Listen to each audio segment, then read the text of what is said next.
My guest today is Mark Broadbent, CTO of Zendata, a company that's been at the forefront of archiving for a number of decades.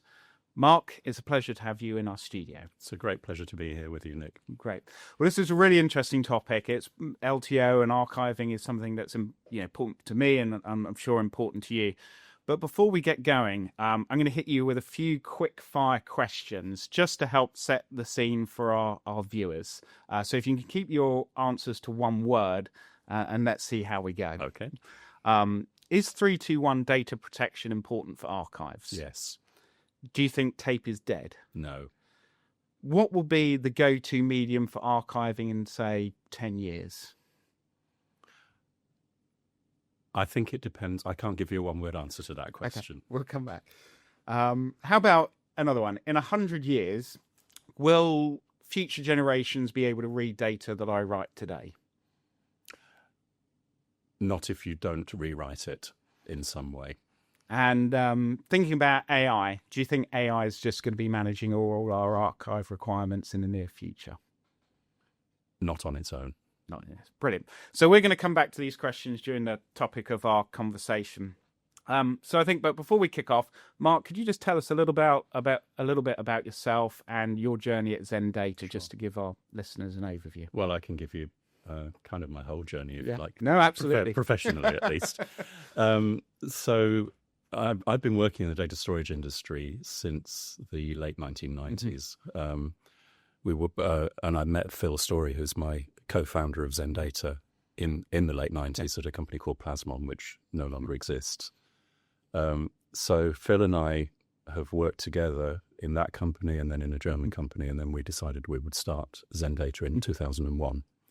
It was actually the 11th of September 2001 was the day that we decided we were going to do the business. And so we were sat in my kitchen at home talking about business plans and so on as the world mayhem changes. was going on elsewhere. And it was actually quite a good time to start a business because we had nothing to sell and nobody was buying anything. Yeah. So it was a perfect match.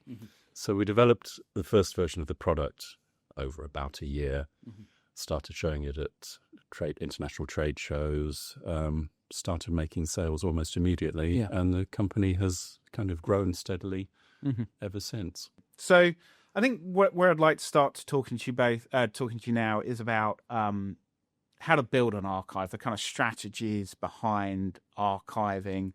And maybe first we start with, what does digital archiving mean in the world today? And, is it the same as it was 10 years ago or 5 years ago? I think we have our own definition of what archiving means. We tend to talk about active archives. So, sorry. So if you think about there's long-term archive where you just want to keep a copy of the data because it's your intellectual property, sure, and it's the value of the business, and you need to keep it. But we're kind of more focused on active archives, which is where you're reusing the content, and so you're accessing the data, and that's kind of where we focus. Yeah. And when customers come to you and they're considering building out these active archives, primarily for media or other markets, obviously, if we've talked about Zendata, you support disk, you support tape, and you support cloud.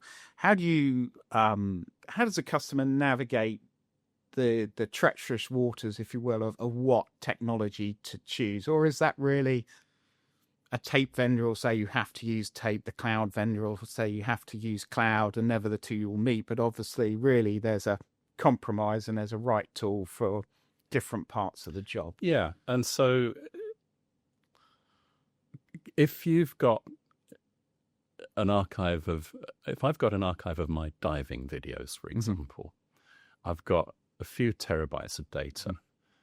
I wouldn't personally use tape storage. I do because I can, because it doesn't really cost me anything. But if I was paying for it, I wouldn't use tape storage for archiving a few terabytes of data because there are far more effective solutions.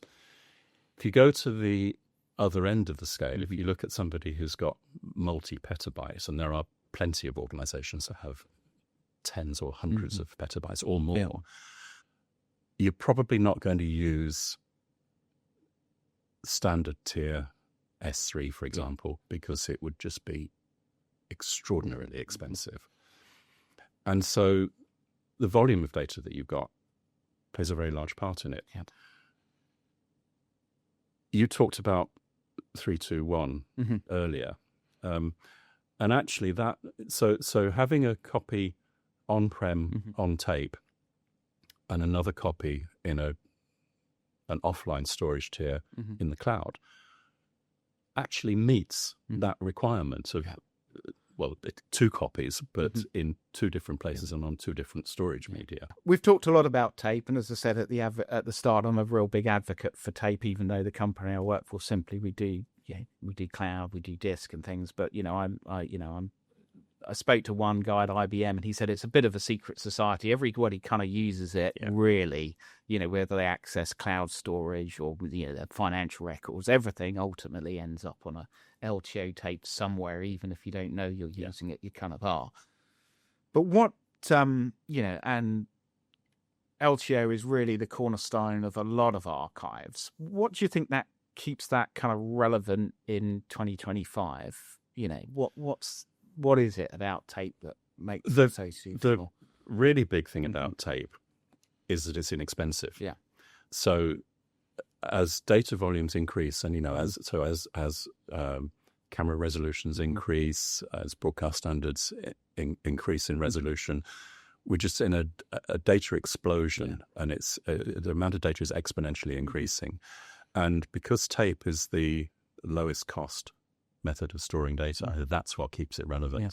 The consortium's just announced LTA 10, so we're now up to 30 terabytes native on a cartridge. So I guess if customers are thinking about it, you can add in extra capacity. And I know certainly in a case of kind of ZenData, you're not a capacity model license model, are you? No, our license models are very straightforward. Actually, we fundamentally we charge by the amount of hardware that we're controlling. So it would be, sort of going from a single tape drive or a single optic drive or whatever up to a 10,000 slot tape library. There's a kind of increase in the licensing costs across that. And in terms of the technology of writing to LTO, obviously with LTO 5, the linear tape file system LTFS came, was born out of the consortium, and that had the ability to make tapes interchangeable. But before that, it's probably incorrect to say they were proprietary, because they were written in, TAR and PAX formats and such, which were kind of open formats. But I guess the difference is they're not self-describing in the same way as an LTFS. Well, they are self-describing. PAX or TAR is self-describing, but you have to read the whole tape to see what's on the tape. The real benefit that LTFS brings is that there is an index at the front of the tape, which is updated every time you add a file. So I don't know how many technical details you want me to go into, but they use something called partitioning, which means that you can divide the tape into essentially multiple sub-tapes, if you like. With LTFS, you have 2 partitions. One of them is used to store the index, and the other one is used to store the data. And so when you put an LTFS tape into a drive, you go to the index partition, you read the index, and you've got the contents of the tape just kind of immediately available. So what, looking at your customers at the moment, new customers, are they tending to go with LTFS archives predominantly? Or almost everyone goes with LTFS. There are edge cases where you might not want to. If you've got a very large number of small files, the LTFS index overhead becomes a problem. But that's probably the only really significant case where LTFS wouldn't be appropriate. Yeah. Security and compliance, I feel, is something that is really important to data protection in general. Yeah. Again, I think traditionally in the media environment, maybe pre the Sony hack, obviously that was a long time ago, but that was a real wake-up call in the industry that everyone used the password :1 or left workstations unlocked, and there's really nothing nothing to stop anybody getting access. Obviously, times have changed, and that's sort of moved on. But do you feel that media and entertainment companies, small to large, are really taking that kind of ransomware threat seriously, or do they think, well, it's not going to be me? I know Zendata published an article. We were chatting about this a few weeks ago on LinkedIn. That you guys put out an article, about ransomware. How was that received? And So Phil published a blog about ransomware and about our approach to ransomware. He's got, I don't know how many LinkedIn followers he's got, but it's like in many, many hundreds. Half of them read it. Yeah. Half of his entire population on LinkedIn read that blog. Yeah. We've never seen that before. We have probably at least 3 times a month, and sometimes more than that, one of our customers will experience a ransomware attack. Typically, with tape, it has all the advantages of air gap and so on, especially if you have an offsite copy, which is, remotely, completely inaccessible. You've got the data. Typically what happens in a ransomware attack, and as I said, we've seen a lot, is that the file is copied and encrypted, and then the original file is deleted. That's what ransomware does.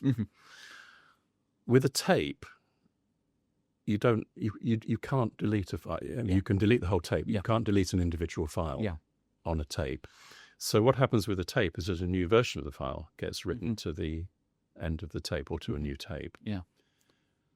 Our file system has always had version control built into it. So you, in File Explorer on Windows, you right-click on the file and you get the complete version history of the file. And so what we do when our customers suffer a ransomware attack is we just roll back time. And our support people have developed strategies for doing that are very effective.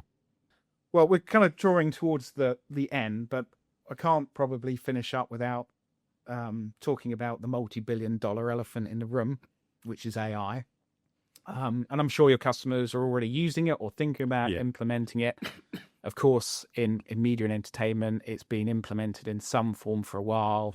Taking away kind of laborious tasks like tagging and aiding like facial recognition, object recognition, speech to text, all those kind of things.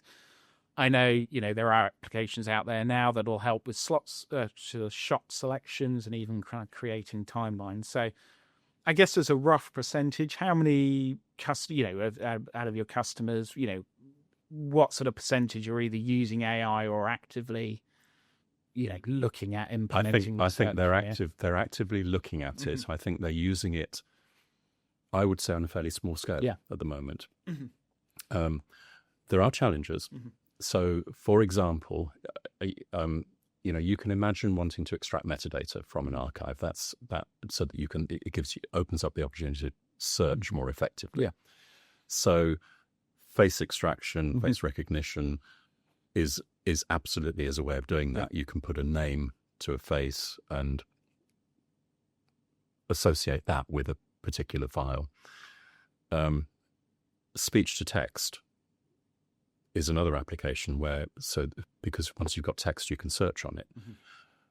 But the challenges are things like, speech to text is 98% accurate. But the problem is that the bits where it's not accurate are the bits that you're really interested in. Because they're the unusual words. They're the place names for a local TV station or something like that. And so there is ongoing work, and we are doing some work ourselves in this area to try and figure out how to use it most effectively. And I guess you probably have the situation is that maybe even early adopters of AI, and they're running facial recognition, they're running some sort of language model against their archive already or about to, in 3 or 4 years' time with the change in AI, it's probably going to have to pull that data back and do it again. Or you might be able to, I don't know what the correct word is, scrape or, find more nuanced data that you didn't know. Well, with some of our more recent systems, we are producing low resolution copies of video data as the data is being ingested. The idea of that is that you can store that on a more accessible storage tier. So if you produce a 2% proxy, for example, you can probably store that on hot storage of some sort. And then when you need to go back and reprocess it, you can reprocess the low resolution proxy, which is probably good enough to still to extract a face or to extract the speech. So let's wrap up by going back to our quickfire questions at the start. So 321 data protection, absolutely relevant. Do you think tape is dead? No, it's not. You stumbled on this one, or let's say you stumbled, but can I push you for an answer on what will be the go-to medium for archiving in 10 years? If I had a big archive, it would be tape. Yeah, tape. And we were talking about, I was a little bit unfair, the 100-year archive. We've kind of covered that. And AI might be managing our archives in 2026 at IBC. We'll see. Mark, it's been an absolute pleasure to have you here. It's been great to be here. Really. And I hope to have you back soon, because I think there's many more topics we can discuss. Yeah. Great. Perfect.